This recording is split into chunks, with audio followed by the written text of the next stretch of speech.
एक बात बताओ, जब भी शेयर मार्केट क्रैश होता है, तो ज़्यादातर लोग घबराकर अपना शेयर सस्ते में क्यों बेच देते हैं? क्योंकि उन्हें उस कंपनी के बारे में ज़्यादा कुछ पता ही नहीं होता है। भाई, पता होगा भी कैसे? शेयर तो खरीदा था किसी दोस्त की टिप पर या फिर सुबह-सुबह न्यूज़ चैनल देखकर। लेकिन जो मार्केट का असली खिलाड़ी है ना, वो इस गिरावट से डरते नहीं हैं, बल्कि वो इसे एक बेहतरीन मौका मानते हैं और मजबूत कंपनियों को बहुत कम दाम पर खरीदकर बाद में बड़ा प्रॉफिट बनाते हैं। लेकिन एक मिनट रुकिए, फंडामेंटल एनालिसिस का मतलब सिर्फ पीई रेशियो देख लेना नहीं होता है और ना ही केवल कुछ रेशियो जैसे पीबी रेशियो, आरओई या डेब्ट टू इक्विटी रेशियो देख लेना ही काफ़ी है। इसीलिए मैं आज आपको कंपनी के शेयर को सिलेक्ट करने के लिए ऐसे तरीके बताऊंगा जिन्हें मिस किया तो आपका पैसा डूबना तय है। तो चलिए शुरू करते हैं निवेश नक्शा पर। फंडामेंटल एनालिसिस क्या है? आसान शब्दों में कहें तो फंडामेंटल एनालिसिस यह बताता है कि किसी कंपनी की नींव यानी जड़ें कितनी मजबूत हैं। जैसे बिना मजबूत नींव के कोई मकान ज़्यादा दिनों तक खड़ा नहीं रह सकता, ठीक वैसे ही बिना मजबूत बिजनेस के कोई कंपनी शेयर मार्केट में लंबे समय तक टिक नहीं सकती। फंडामेंटल एनालिसिस का काम कंपनी के इसी नींव को जांच करना है, ताकि यह पता चल सके कि वह कंपनी सालों साल तक मार्केट में टिक पाएगी या नहीं। फंडामेंटल एनालिसिस मुख्य रूप से दो तरह के होते हैं। पहला, क्वालिटेटिव एनालिसिस। दूसरा, क्वांटिटेटिव एनालिसिस। सबसे पहले बात करते हैं क्वालिटेटिव एनालिसिस।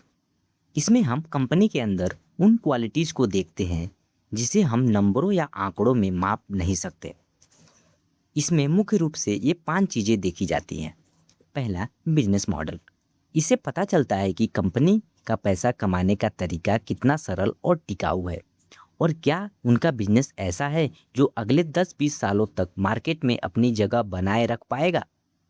दूसरा, कंपटीटर एडवांटेज, मोट। कंपनी के पास ऐसा क्या खास है जो दूसरों के पास नहीं है, जैसे स्ट्रॉन्ग ब्रांड, कोई पेटेंट या कम लागत। यही वो चीज़ है जो उसे अपने सेक्टर का मार्केट लीडर बनाती है। तीसरा, मैनेजमेंट क्वालिटी। कंपनी को चलाने वाले लोग कौन हैं? क्या उनका ट्रैक रिकॉर्ड साफ है? याद रखिए, एक खराब मैनेजमेंट अच्छी कंपनी को डुबा सकता है, जबकि एक अच्छी मैनेजमेंट छोटी कंपनी को ऊंचाई पर ले जा सकती है। चौथा, गवर्नमेंट एंड एथिक्स। क्या कंपनी सरकार के नियमों का पालन करती है? क्या उसके ऊपर कोई धोखाधड़ी का केस तो नहीं है? यह चेक करना बहुत ज़रूरी है। पांचवा, इंडस्ट्रीज आउटलुक। जिस सेक्टर में कंपनी काम कर रही है उसका फ्यूचर क्या है? क्या वो इंडस्ट्रीज आने वाले 5-10 सालों में लगातार बढ़ने वाली है? तो हमेशा ऐसी कंपनी चुनें जो बढ़ते हुए सेक्टर का हिस्सा हो, जैसे ईवी, रिन्यूएबल एनर्जी आदि। अब बात करते हैं क्वांटिटेटिव एनालिसिस।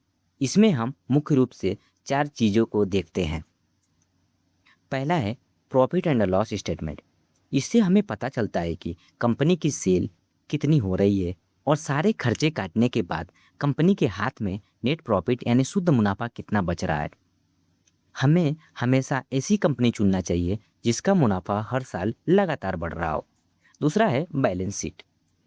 यह हमें बताती है कि कंपनी के पास अपनी संपत्ति कितनी है और उसके ऊपर कर्ज कितना है। तीसरा है कैश फ्लो स्टेटमेंट। कई बार पेपर पे तो मुनाफा दिखता है, लेकिन कंपनी के जेब में कैश नहीं होता है। कैश फ्लो स्टेटमेंट हमें बताता है कि बिजनेस में एक्चुअल में कितना कैश आ रहा है और कितना जा रहा है। जिस कंपनी के पास अच्छा कैश होता है वो मंदी के समय में आराम से टिकी रहती है। चौथा है फाइनेंशियल रेशियो। अगर आप ऊपर के 3 चीज़ों को देखना नहीं चाहते हैं तो आप इन फाइनेंशियल रेशियो को ज़रूर देखिए। ये रेशियो अकेले ही आपको पूरी कंपनी का सारा काला चिट्ठा एक बार में बता देते हैं। पीई रेशियो हमें बताता है कि आप 1 रुपए कमाने के लिए कंपनी को कितना रुपए दे रहे हैं। इससे पता चलता है कि शेयर महंगा है या सस्ता। पीबी रेशियो, इससे पता चलता है कि कंपनी की बुक वैल्यू के मुकाबले उनका शेयर मार्केट में कितना गुना महंगा मिल रहा है। आरओई, यह बताता है कि कंपनी अपने इन्वेस्टर के पैसे पर कितना परसेंट मुनाफा कमा कर दे रही है। जितना ज़्यादा होगा उतना अच्छा है। ROCE यह दिखाता है कि कंपनी अपने कुल पैसे यानी खुद का पैसा प्लस कर्ज पर कितना % रिटर्न बना रही है। ये जितना अधिक उतना अच्छा है। डेब्ट टू इक्विटी रेशियो, इससे पता चलता है कि कंपनी पर कितना कर्ज है। यह हमेशा 1 से कम होना चाहिए। बिना कर्ज वाली कंपनी या कम कर्ज वाली कंपनी ही सबसे सेफ होती है। प्रमोटर होल्डिंग, यानी कंपनी के असली मालिकों के पास खुद के कितने शेयर्स हैं। अगर मालिकों का भरोसा अपनी कंपनी पर मजबूत है तो हम उस शेयर पर भरोसा कर सकते हैं। तो अगर एक लाइन में कहें तो क्वांटिटेटिव एनालिसिस हमें यह बताता है कि कंपनी ने अब तक कैसा परफॉर्म किया है।